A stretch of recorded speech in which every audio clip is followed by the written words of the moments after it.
Assalamualaikum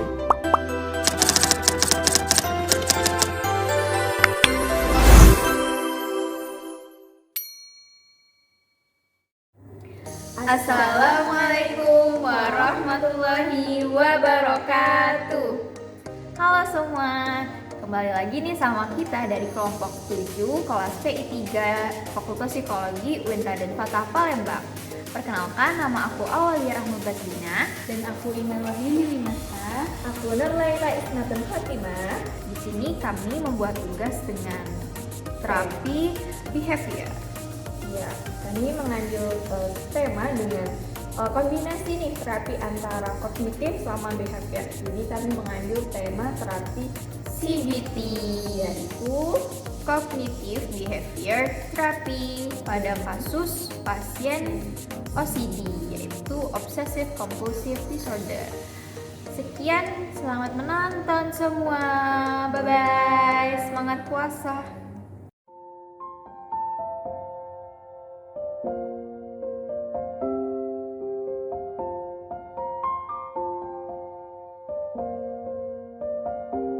Awalia sering mengalami pemikiran negatif dan mengganggu.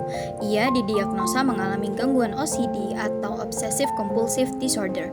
Obsesi adalah pikiran-pikiran yang persisten dan mengganggu yang menimbulkan kecemasan dan di luar kemampuan individu untuk mengendalikannya. Kompulsi adalah dorongan-dorongan yang tidak bisa ditolak untuk melakukan tingkah laku tertentu secara berulang seperti mencuci tangan berulang-ulang. Awalia ingin sekali untuk dapat lepas dari gangguannya, namun tidak tahu bagaimana caranya. Ia mendatangi terapis untuk mendapatkan penanganan yang tepat dengan harapan dapat mengurangi gangguan yang dialaminya.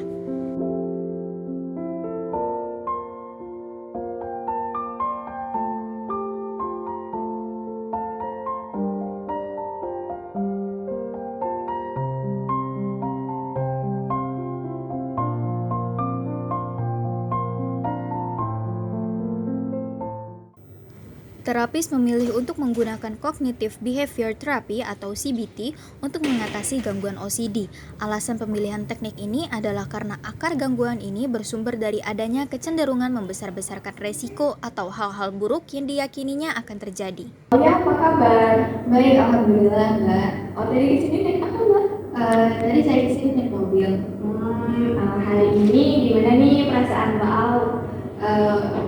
Saya merasa cemas dan tertekan nih Mbak, ini terkait obsesi dan kompulsif saya.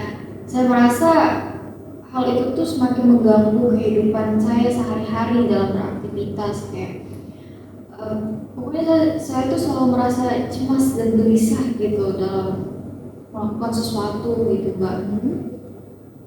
Contohnya itu kayak saya punya obsesi dalam hal kebersihan. Jadi saya tuh kayak takut banget megang benda-benda di sekitar saya karena saya punya pikiran itu tuh banyak banget bakterinya yang bisa menyebabkan penyakit yang mungkin bisa menyebabkan kematian pada diri saya. Jadi karena itu ketika saya megang benda-benda tersebut saya langsung cuci tangan berkali-kali gitu untuk memastikan kalau bakteri itu tuh nggak ada lagi di tangan saya gitu. Kekhawatiran Mbak itu apakah menjadi kenyataan gitu? Sebenarnya nggak terjadi dalam kenyataan Mbak, tapi pikiran saya tuh begitu, walaupun dalam kehidupan nyata nggak terjadi apa-apa gitu. Mungkin saya berpikir itu mungkin karena ya efek saya nyuci tangan berkali-kali. Jadi saya jadi bersih dan gak kotor dan gak ada bakteri yang menyebabkan saya jadi sakit gitu Mbak. Mbak waktu mengalami gejala cemas dan hal-hal yang pikiran negatif yang berlebihan itu tindakan apa yang langsung Mbak? Saya ketika cemas dan gelisah banget itu saya bakal langsung bertindak impulsif gitu. Kayak gimana caranya biar saya tuh gak bakal kenapa-napa gitu, saya gak bakal sakit. Contohnya tadi ketika megang barang itu saya langsung cuci tangan berkali-kali pakai sabun gitu dan memastikan itu pasti bersih gitu. Oke.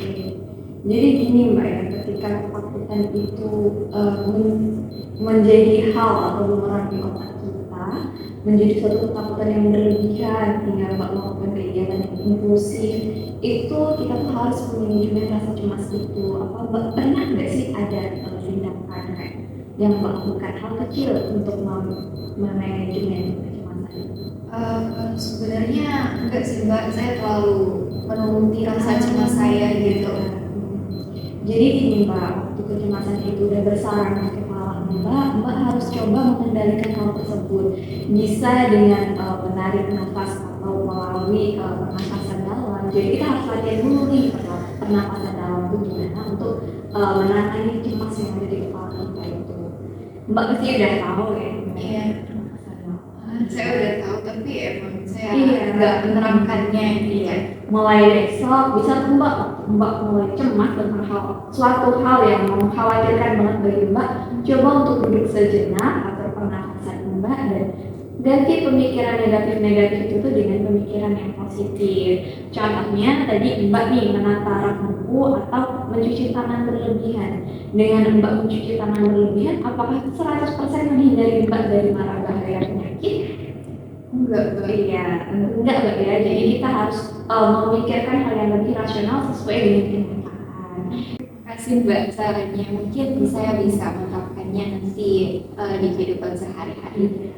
Bertahap aja Mbak Eva, jangan langsung, karena butuh proses untuk sembuh dari suatu penyakit itu. Ya, kita akhiri sesi pada hari ini. Nanti saya jadwalkan untuk sesi selanjutnya mungkin di minggu depan Mbak ya. Ya, makasih banyak Mbak. Sama-sama, semoga lekas sembuh ya Mbak. Terima kasih Mbak.